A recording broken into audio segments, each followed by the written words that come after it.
Bihar election अब मुंह में आ गया है, मुंह पर आ गया है, तो इसको लेकर के बिहार में जो राजनीतिक है एकदम घमासान हो गया है।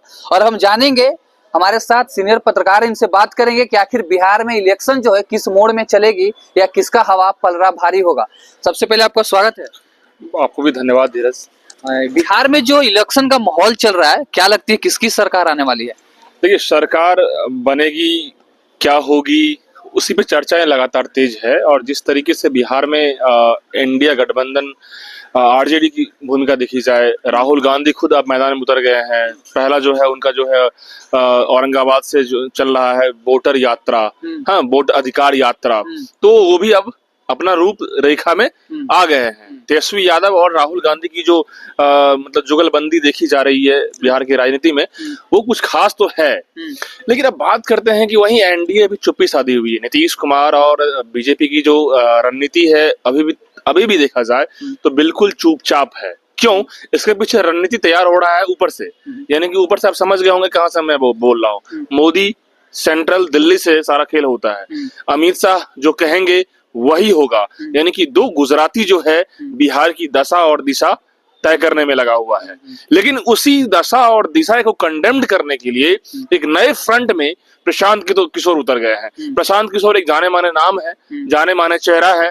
आप इसको यूं ही नहीं कह सकते कि भाई कुछ नहीं कर पाएगा, तो वोट कटवा है, कुछ नहीं कर सकता। जिस तरीके से बातें आ रही है एनडीए की तरफ से कुछ बयान आए हैं, दिलीप जायसवाल ने साफ कह दिया कि वो पैसा किशोर है, जब तक पैसा उनके पास है खत्म होगा, कहानी खत्म हो जाएगी।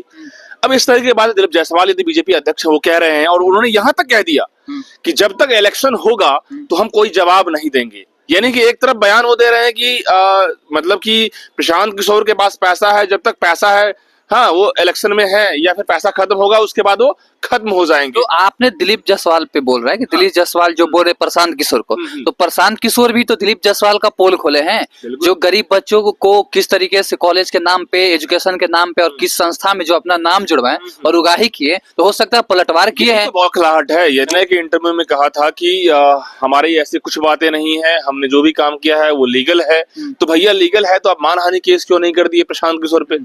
यदि ऐसी ही बात है, कोई यदि मतलब कि आप यदि बेबुनियाद तरीके से आरोप लगाया जा रहा है आपके, तो केस कर दीजिए मानहानि में। मानहानि केस कर देंगे तो दूध का दूध पानी का हो जाएगा।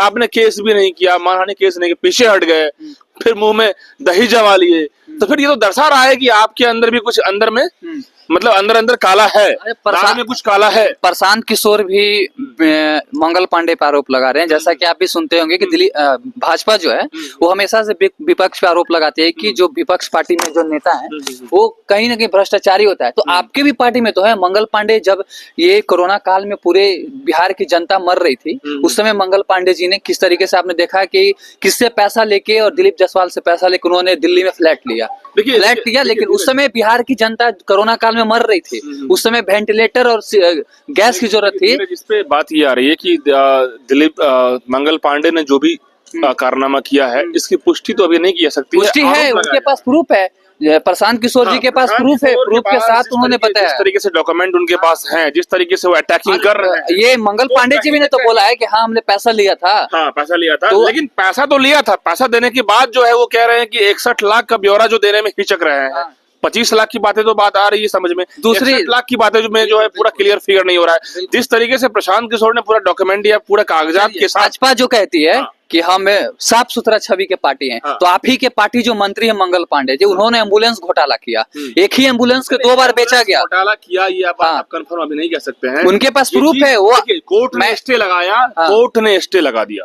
अब कोर्ट ने स्टे लगा दिया तो इसके पीछे भी तो बहुत सारी बातें निकल गई। बात कहाँ से आई कि जब एक ही एम्बुलेंस को बना के डबल बार बेचा गया, 19 लाख को एम्बुलेंस को 29 लाख में क्यों बेचा गया? यही तो जांच की विषय है, यही तमाम। तो भाजपा की सरकार है, भाजपा क्यों नहीं जांच बैठा? आप इस पर जांच नहीं बैठा रही कि इनके मंत्री है, मंत्री है, इसलिए वही तो मैं कह रहा हूँ धीरज कि ये टोटली चीज जो है पच नहीं पा रहा है बिहार की जनता 14 करोड़ इस बात को जानना चाहता है कि आखिर मंगल पांडे ने क्या किया, या फिर दिलीप जायसवाल पे जो एलिगेशन की बातें आ रही है वो भी ट्रांसपेरेंट तरीके से जवाब नहीं दे पाए। इस बात की तलाश जनता को भी है। यदि प्रशांत किशोर बीच में इसमें आए हैं यहाँ पर में इन चीजों को बूम करवाने में, तो बिल्कुल बात है जनता एक के सवाल सामने और- क्यों नहीं बात रखी जाएगी? ये सब चीज ठीक है, हम्म। लेकिन जब इलेक्शन आया है तब भी प्रशांत किशोर क्यों किसी बीजेपी के नेता का ही पोल खोल रहे हैं? देखिए- इससे पहले क्या प्रशांत किशोर ये तो प्रशांत एक जनता के नाते ही हो के इन प्रशांत चीजों को किशोर आगे तो रखना जब जब मेरे को जब मुझे उन्हें हाथ लग जाएगा सही सबूत तो वो अटैक करेंगे। हम्म। सीधी बात है, यदि बीजेपी के पास लगता है कि भाई हम सब कुछ ठीक है, मंत्री बीजेपी के मंत्री को सब कुछ ओके है, सब कुछ हम ट्रांसपेरेंट हैं, तो खुल के प्रेस कॉन्फ्रेंस कीजिए, पूरा डॉक्यूमेंट दिखा दीजिए, दूध का दूध पानी का पानी हो जाएगा। क्यों लोग आपके पीछे पड़ेगा? अब प्रशांत यदि कह रहा है तो भाई पॉलिटिकल आदमी है वो राजनीति बिहार में एक्टिव तरीके से राजनीति कर रहे हैं, वो बिहार के कोने कोने में जा रहे हैं, लोगों से मिल रहे हैं, एक भीड़ बढ़ती जा रही है, और यदि भीड़ वो कन्वर्ट होगा वोट में होगा या नहीं होगा तो बात की बात है, वो तो भविष्य की बात देखी जा रही है। लेकिन फिलहाल माहौल तो बन रहा है, यदि पॉलिटिकल लीडर के रूप में आप उसे लोग बोल रहे हैं कि प्रशांत किशोर या जनसुराज का धरातल पे माहौल नहीं है, सिर्फ हाँ। मीडिया में प्रचार है। नहीं नहीं, देखिए बच्चा जो पैदा होता है तो एकाएक जो है मतलब ये नहीं बन जाता है, क्या बोलते हैं, प्राइम मिनिस्टर मोदी नहीं बन जाता है। जनसुराज को बहुत पैर खींचना पड़ता है, वही पैर खींचना पड़ रहा है प्रशांत किशोर को।